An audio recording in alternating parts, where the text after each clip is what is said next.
Next theorem है, if the pressure at any point of A fluid at rest be increase.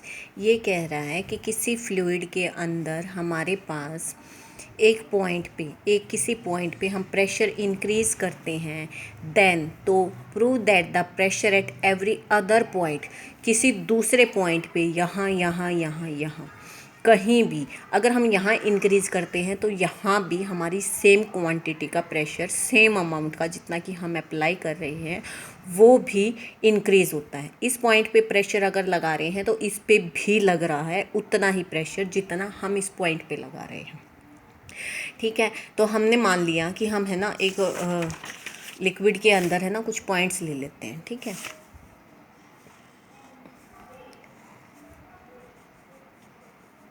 Artificial है, कोई भी artificially हमने एक पॉइंट ले लिया P1, ठीक है, जिस पे हमने अप्लाई किया इस डायरेक्शन में स्मॉल P1 फोर्स, और एक यहाँ पॉइंट लिया हमने P2 जिस पे हमने प्रेशर अप्लाई किया स्मॉल P2। अब हमें ये शो करना है कि ये P1 और P2 दोनों इक्वल हैं। ये क्या करेंगे, हम इन पॉइंट्स को ज्वाइन करते हैं एक्सियली, और फिर इन दोनों पॉइंट्स को सेंटर बना के एक आर्टिफिशियल सिलेंडर ड्रॉ करते हैं, आर्टिफिशियल। ठीक है, हमने मान लिया let P1 P2 be any two points in the fluid, let small P1 and P2 be the pressure at P1 and P2 respectively. तो हमारे पास केस बनता है, पहला केस क्या है कि line P1 and P2 lies होल्डली इन द फ्लूइड, कि P1 और P2 क्या है, कंप्लीटली हमारा लिक्विड के अंदर लाई कर रहा है। In case we consider a small cylinder, हम एक स्मॉल सिलेंडर कंसीडर कर लेते हैं आर्टिफिशियल, वेयर P1 और P2 क्या है, हमारी एक्सिस हैं, and plane ends of cross section area alpha, और ये क्रॉस सेक्शन एरिया इसका क्या है, प्लेन का एंड्स का अल्फा है, परपेंडिकुलर है जो कि हमारा P1 और P2 के ऊपर हमारा ये प्लेन परपेंडिकुलर है। फिर हमने मान लिया कि x भी the component of the external force, कि x हमारा कंपोनेंट है एक्सटर्नल फोर्स का per unit mass along P1 and P2। हमने मान लिया रो इसकी डेंसिटी है फ्लूइड की जो कि सिलेंडर के अंदर है। ये एक्सटर्नल प्रेशर भी, यहाँ से जो लिक्विड के पार्टिकल्स हैं ये तो हमने माने हैं, लेकिन यहाँ से भी कुछ ना कुछ प्रेशर इस पे इंटरनली एक्सर्ट हो रहा है। तो अब कौन इस सिलेंडर पे कौन कौन से पॉइंट पे कौन कौन सा थर्स्ट एक्ट कर रहा है, तो 4 थर्स्ट एक्ट कर रहे हैं। The force acting on the fluid in the cylinder, इस सिलेंडर के अंदर कौन कौन सा है, एक तो इस पॉइंट पे सरफेस पे, एक इस पे, एक ये जो कर्व्ड सरफेस है, और फिर जो इंटरनल अंदर जो फ्लूइड है उसकी वजह से। ठीक है, तो पहला है थर्स्ट P1 अल्फा, हमें पता है ना थ्रस्ट क्या होता है, प्रेशर इनटू में एरिया, एरिया अगर अल्फा है, इसका क्रॉस सेक्शनल एरिया हमने अल्फा माना था, तो और P1 प्रेशर है, तो थर्स्ट क्या हो गया, P1 alpha at end P1, P2 at end P2। ठीक है, P2 अल्फा ये इस डायरेक्शन में एक्ट कर रहा है, ये इसमें कर रहा है। Thrust on the curved surface obviously act जो एक्सटर्नल सरफेस है उस पर क्या है, एक्टिंग परपेंडिकुलर है, लेकिन क्या है हमारा इस साइड से इतना प्रेशर लग रहा है, इधर से भी इतना ही लग रहा है, इक्वल एंड अपोजिट साइड्स हैं, इसलिए ही हमारा नेग्लेक्ट हो जाएगा, जीरो हो जाएगा। फिर आता है external force of which x is component along P1 and P2। फिर आता है एक्सटर्नल फोर्स एक्स जो हमारे P1 के अलोंग थर्स्ट एक्ट कर रहा है।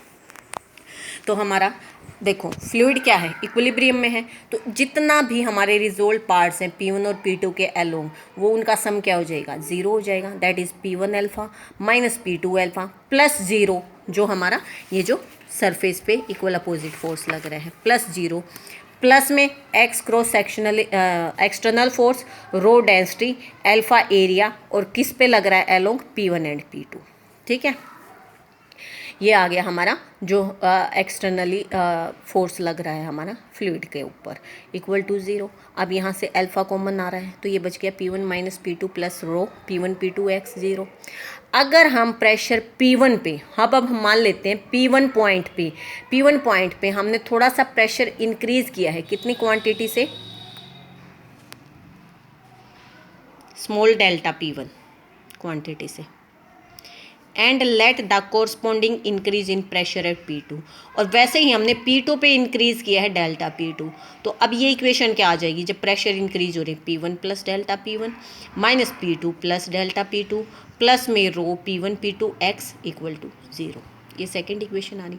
सेकंड में से 1 सब्ट्रैक्ट करते हैं तो हमारे पास क्या बचता है, delta P1 minus delta P2 equal to 0, that is delta P1 is equal to delta P2। इसका मतलब जब हमने पॉइंट पे इतना प्रेशर इंक्रीज़ किया, ये दोनों इक्वल आ रहे हैं, और 2 पे इतना किया और ये दोनों आपस में इक्वल है, तो इसका मतलब हमने जो प्रेशर P1 पॉइंट पे लगाया वो उतना ही हमारा इंक्रीज P2 पॉइंट पे भी हुआ। Thus the increase in pressure delta P1 at P1 is transmitted to every other point because the point P2 is arbitrary.